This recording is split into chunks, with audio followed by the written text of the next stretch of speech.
안녕하세요, 에디터 몽키입니다. 기초강좌 10강에서 12강까지 3D에 대한 내용을 다뤘었는데요. 3D에 대한 메인 내용은 그 3개의 강좌로 끝났습니다. 그런데 오늘 왜 3D에 대한 걸 또 이야기하냐 하면 12강 조명할 때 보셨겠지만 3D 모델링을 직접적으로 애프터 이펙트에 넣으려고 할 때 3D 렌더러를 바꿨었습니다. 그래서 그 렌더러들의 차이가 뭐길래 그런 걸까 하고 궁금해 하실 것 같아서 애프터 이펙트의 3D 렌더러 3개를 비교해서 차이를 설명해 드리려고 합니다. 이번 강좌의 내용은 모른다고 해도 3D 사용하는 데는 문제는 없습니다. 다만 알고 있으면 어떤 상황일 때 어떤 렌더러를 쓰는 게 좋은 거구나 하고 알 수 있겠죠. 만약 오늘 하는 내용을 모른다면 유튜브에 있는 튜토리얼들을 봤을 때 유튜버들이 이 렌더러 쓰세요 하면 어떤 차이인지도 모르고 그냥 하게 되니까요. 이번 기회에 꼭 알아두시면 좋을 것 같습니다. 그럼 시작해 볼게요. 애프터 이펙트의 3D 렌더러는 총 3개입니다. 렌더러라는 게 뭐냐 하면 3D 화면을 구성해주는 장치라고 생각하시면 됩니다. 우리가 해외에 나가기 위해서 뭐가 필요하죠? 비행기가 필요하죠? 렌더러도 그런 겁니다. 3D를 사용하기 위해서는 렌더러가 꼭 필요합니다. 레이어를 하나 추가해 볼게요. 타임라인에 놔두시면 레이어가 하나 생기죠. 그때는 컴포지션 밑에 아무것도 없어요.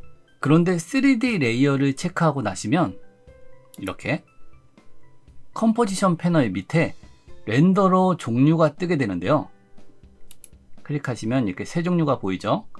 클래식 3D, 어드밴스드 3D, 시네마 4D 이렇게 3개가 있고요.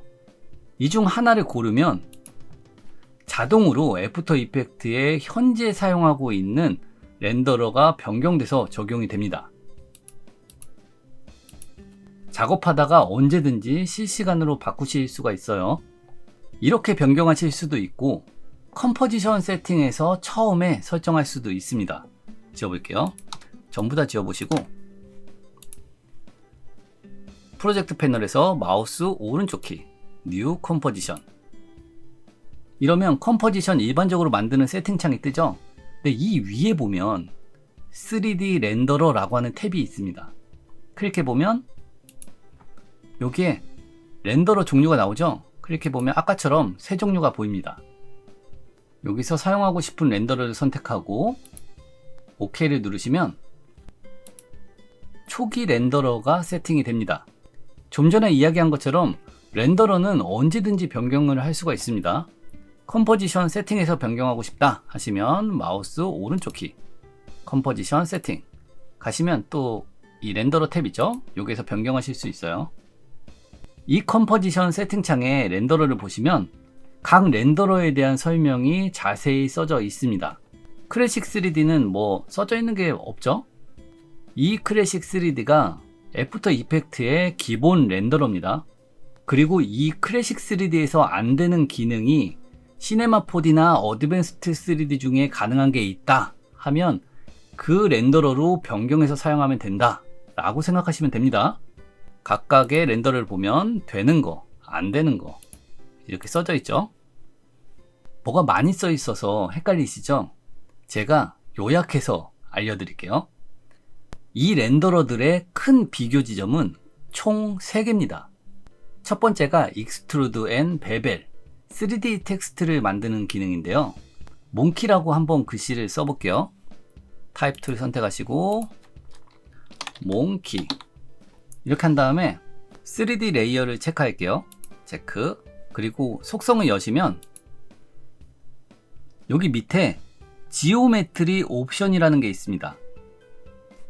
클래식 3D 상태에서는 지오메트리 옵션이라는 게 비활성화 되어 있습니다. 그럼 이거를 시네마 4D로 한번 변경시켜 볼게요. 시네마 4D. 그러면 지오메트리 옵션이 활성화가 됩니다. 열어보시면 베벨 뎁스, 익스트루전 뎁스 이렇게 있죠. 익스트루전 뎁스 값을 키워보시면 이렇게 뭐가 막 늘어나는 것 같죠? 화면을 돌려볼게요. 화면을 돌리는 건 위에 이거 있죠. 회전. 이렇게 돌려보시면, 그런데 지금 디폴트 조명이라 잘 안 보이죠? 조명 하나를 만들어서 확인을 해볼게요. 마우스 오른쪽 키, 뉴, 라이트, 스팟 라이트를 하나 만들어 보겠습니다. 오케이 하면 이렇게 글씨가 보이죠? 익스트루전 뎁스를 키우면 뒤로 늘어나죠. 이렇게 줄이면 줄어들고요. 여기에 베벨 뎁스라고 하는 수치를 올려보시면 변화가 있나요? 없죠? 왜냐하면 위에 베벨 스타일이 논으로 되어 있어서 그래요. 열어보시면 3개 중에 하나를 선택하실 수가 있습니다. 적용시켜 볼게요. 앵귤러 하면 이렇게 되고,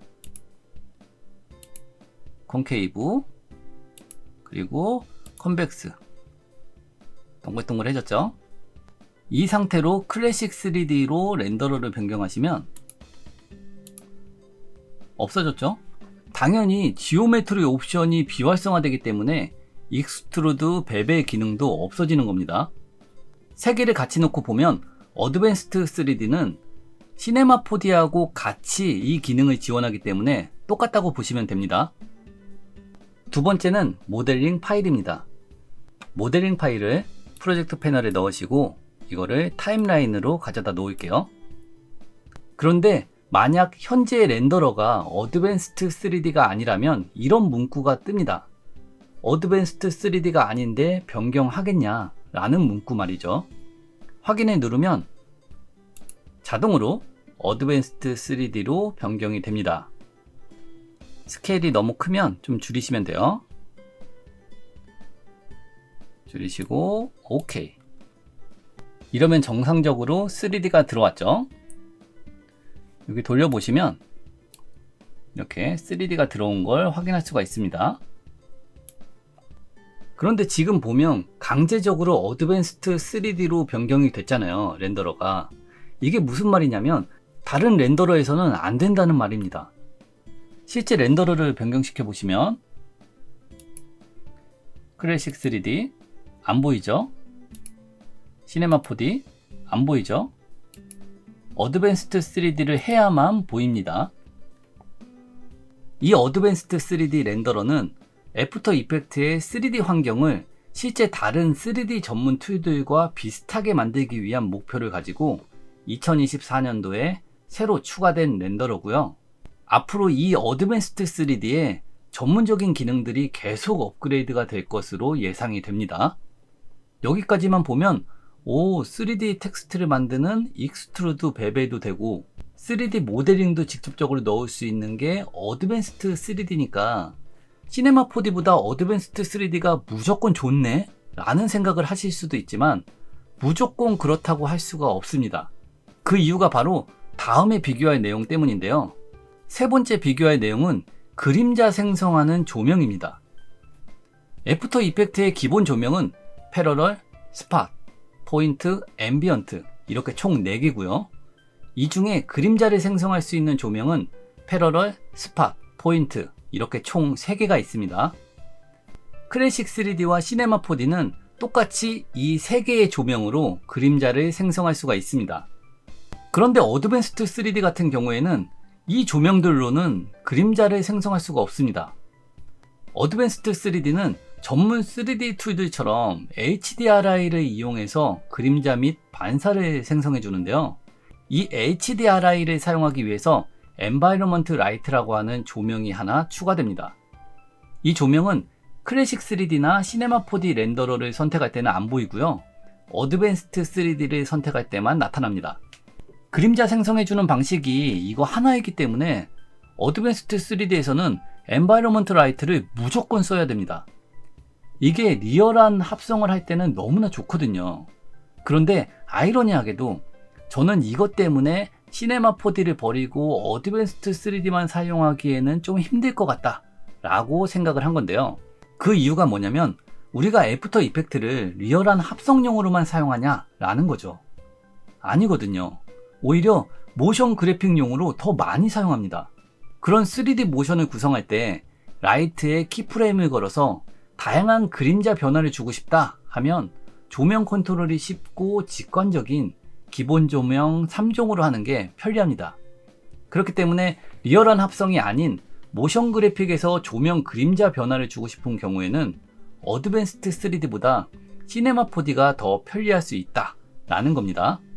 물론 3D 모델링을 사용하지 않는다는 가정 하에 이야기하는 거예요. 3D 모델링을 사용한다 라고 하면 그런 선택권 없습니다. 그냥 무조건 어드밴스드 3D를 사용해야 하는 겁니다. 비교가 되시죠? 다시 간단히 정리하자면 일반적으로 우리는 3D를 사용할 때 그냥 클래식 3D를 사용하시면 됩니다. 그러다가 3D 텍스트를 만들기 위해서 익스트루드 앤 베벨을 사용하고 싶다 하시면 시네마 4D를 사용하면 되는 겁니다. 그런데 만약 3D 모델링 파일을 직접적으로 넣고 싶다 라고 하면 어드밴스드 3D를 무조건 사용합니다. 그리고 이 어드밴스드 3D를 사용할 때는 그림자 및 배경 반사를 생성해주기 위해 엔바이러먼트 라이트를 필수적으로 사용해야 한다 라는 것만 기억해 주시면 좋을 것 같습니다. 오늘 비교한 3개의 렌더러 차이, 이 정도만 알고 넘어가시면 참 좋을 것 같습니다.